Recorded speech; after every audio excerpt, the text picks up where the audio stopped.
Welcome to Reporters here on France 24. India has a huge challenge to clean up its act.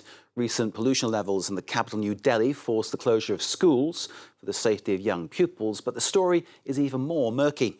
India relies on coal for most of its energy, and that creates more and more problems for people who live near the power plants and the coal mines. Well, Philomene Remy is our reporter. She joins us now. Philomene, this puts India in conflict with its own pledge it made at COP21 here in Paris. And all this is underlined by the fact there are some 300 environmental conflicts going on right now. Exactly, Mark. And sometimes it is actually to achieve those targets announced during international conferences, such as the COP21 in Paris, that new environmental conflicts will appear. And as you said, in India, there are more than 300 known environmental conflicts, which is more than anywhere else in the world. It is actually twice as high as in Brazil. But there's another striking figure, which is the number of environmental activists murdered last year. According to the NGO Global Witness, India is the most dangerous country for environmental activism after the Philippines and Colombia. Philomene Remy, our reporter. Let's take a look now at her report.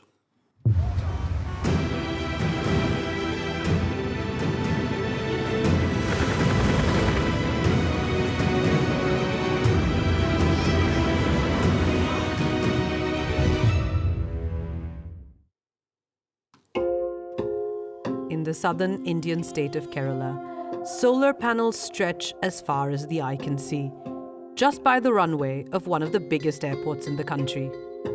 Kochi International Airport is the biggest airport in the world to be fully powered by solar energy.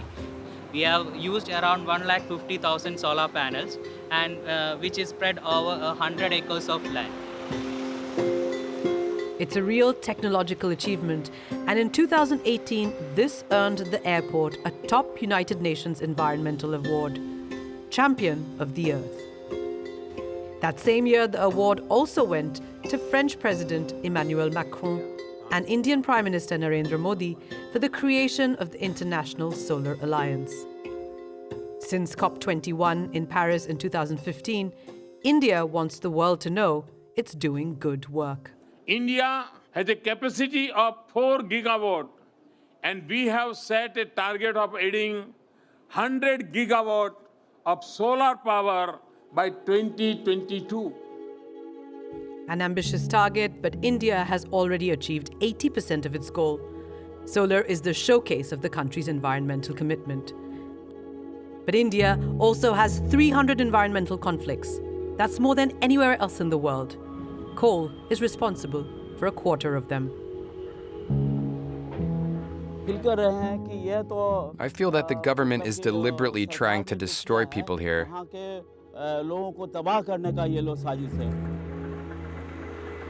In the mining state of Jharkhand, underground tunnels have become an open pit mine. Haripad Ramani worked here for 30 years. When will the villagers near the Jharia coal mines finally get help? And how? We can't even breathe. For more than a century, uncontrollable underground fires have ravaged these mines. The flames burn through the soil right next to the villages and emerge through cracks in the earth that never stop growing. 2 years ago, a father and son died in one of these fires. Respiratory diseases are very common because of the toxic gases. But for want of better opportunities, nobody leaves. I wrote a letter to the government of Modi, asking him to come to the Jharia coal mine unprotected, without a mask, so they get it. Coal remains the country's largest source of energy, and output continues to increase. 180 kilometers away, 2 new coal-fired power plants are in full construction. It's the industrial group Adani's $2 billion project. Once completed, the site will consume several million liters of water a day, drying up the villages around it. Soni lives in one of the 11 villages, and farming is her occupation like everyone else here. Everyone depends on the land here. I had 3 different crops, and it helped me feed my family and pay for my children's school. The power stations will burn up to 20,000 tons of coal per day to produce electricity which will not benefit the region but go to Bangladesh. Here, they only get 3 hours of electricity a day. But what angers Soni most is the expropriation of their land. We already had nothing to eat. I cannot even imagine what the future will be for my children. I never wanted to sell my land. We even had our cemetery there.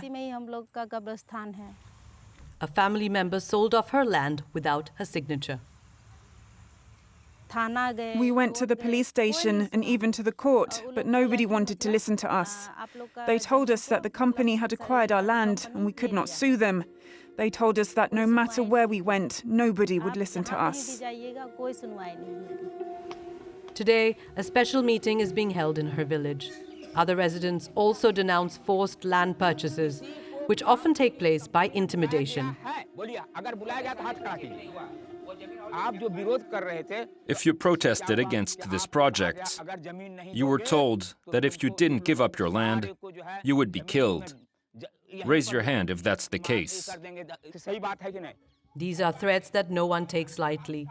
According to the NGO Global Witness, 23 environmental activists were murdered in India last year, making it the 3rd most dangerous country for environmental activism. Among the victims, Suresh Oraon, murdered in this region 200 kilometers from Godda. One of his colleagues agreed to talk to us, but on condition of anonymity for fear of reprisals. He lived very close to this place. He loved this river, and this is where he grew. His family and his forebears grew. And the coal mine had been dumping the waste overburden on the riverside. Oraon, a father of 3, had been fighting the state enterprise that mined coal here to get it to stop polluting the Damodar River. On the 7th of June 2018, his entire village and community had gathered. 3 boys came on a motorbike and they pumped 9 bullets into him when this incident happened. And it was such a tragic trauma for the entire community, for the family to have seen this. 2 of the attackers have been arrested, but their motive remains unknown. Now I've given up my environmental activism because it is so dangerous. This government has made things very difficult, and because it has its programs going ahead with environment destruction in so many places. Today, waste is no longer dumped in the Damodar River. To see that his work didn't go waste is something which makes me feel not only happy, but I see this as a blessing for the children and for the days ahead, for a better world. For 40 years, Vandana Shiva has also been fighting for a better world. She is an environmental activist, feminist, author, and physicist known across the world. She also won an alternative Nobel Prize in 1993. She has also received death threats. I've been threatened right here in my office. I constantly got threatened. I should receive calls. So I get up every day knowing that today might be the last day. Vandana Shiva puts India's tribal population, the Adivasis, at the forefront of her efforts. The very culture of Adivasis is to be part of the earth. And therefore, wherever they are, the forests are protected. The tribals will be uprooted, and because of the trick that's being played by the system that doesn't recognize their rights, they will become throwaway people. They don't just fight for humanity, they fight for the earth of which they are a part. So defense of tribal rights is defense for the future. Several thousand Adivasis live in the heart of Mumbai on the 1,300-hectare Array forest, also known as the last lung of the city. Just behind these roadside barriers exists another world, that of Prakash and his wife Parmila.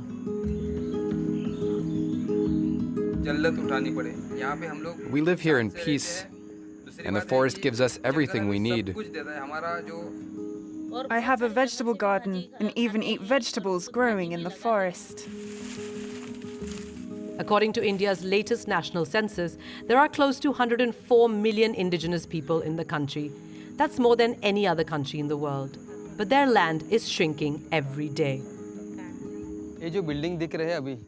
The towers you see there are those of the Oberoi Hotel. Before there were just trees and a river.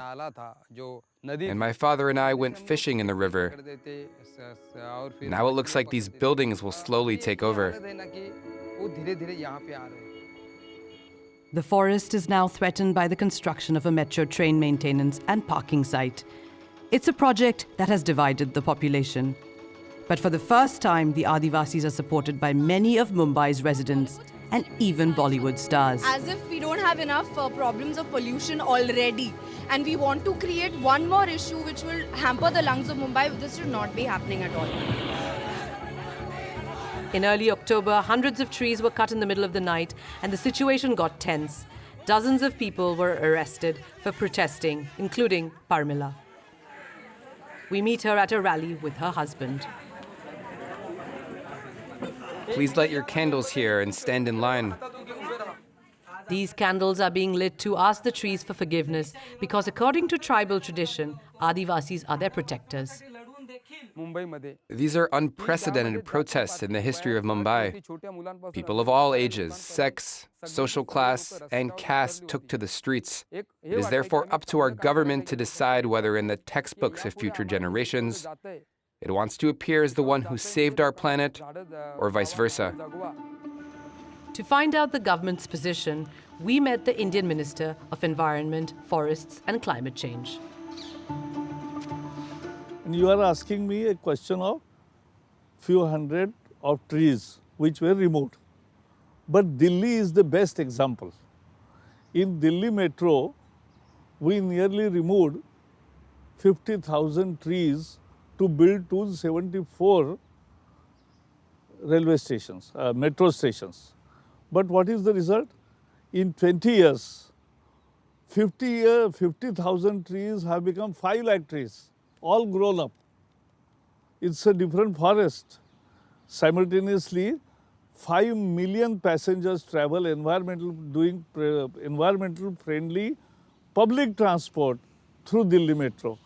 Except that in the case of the RA forest, the goal is not to put less pressure on the network, but to create space to park subway trains. But this project is to... No, that is what. So we'll not talk about one project, no? We'll talk about policies. But how do you explain the number of 300... I have nothing to explain. World has to explain. Because world is not following sustainable way.